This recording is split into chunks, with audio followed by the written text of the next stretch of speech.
بسم اللہ الرحمن الرحیم۔ السلام علیکم ناظرین، تمام تعریفیں اللہ تعالیٰ کی پاک ذات کے لیے جو تمام جہانوں کی خالق، مالک اور پروردگار ہے، اور لاکھوں کروڑوں اربوں خربوں درود اور سلام اللہ تعالیٰ کے آخری نبی اور رسول حضرت محمد مصطفیٰ احمد مجتبیٰ صلی اللہ تعالیٰ علیہ وآلہ وسلم پر۔ ناظرین، جواب دعویٰ اگر 30 دن میں نہ دیا جائے تو اس کی رعایت ہو سکتی ہے یا نہیں؟ آرڈر 8 رول 10 CPC یعنی کہ naan filing of return statement. تو آج کی اس ویڈیو میں اس کے بارے میں بات کریں گے۔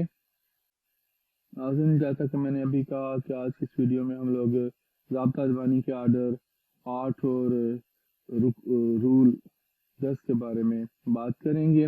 یہ ویڈیوز نوجوان وکلا، قانون کے طالب علموں اور عام پاکستانیوں کے لیے بہت اہم ہے جو قانون میں دلچسپی رکھتے ہیں۔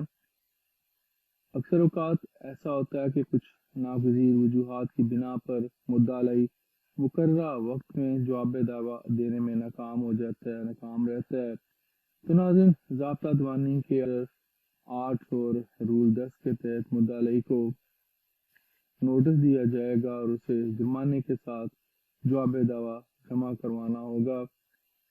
مزید آپ کو یہ بتا دوں کہ ایسی صورت میں معزز عدالتوں نے قرار دیا ہے کہ مدعا علیہ کو 2 مواقع جو ہیں وہ فراہم کیے جائیں گے۔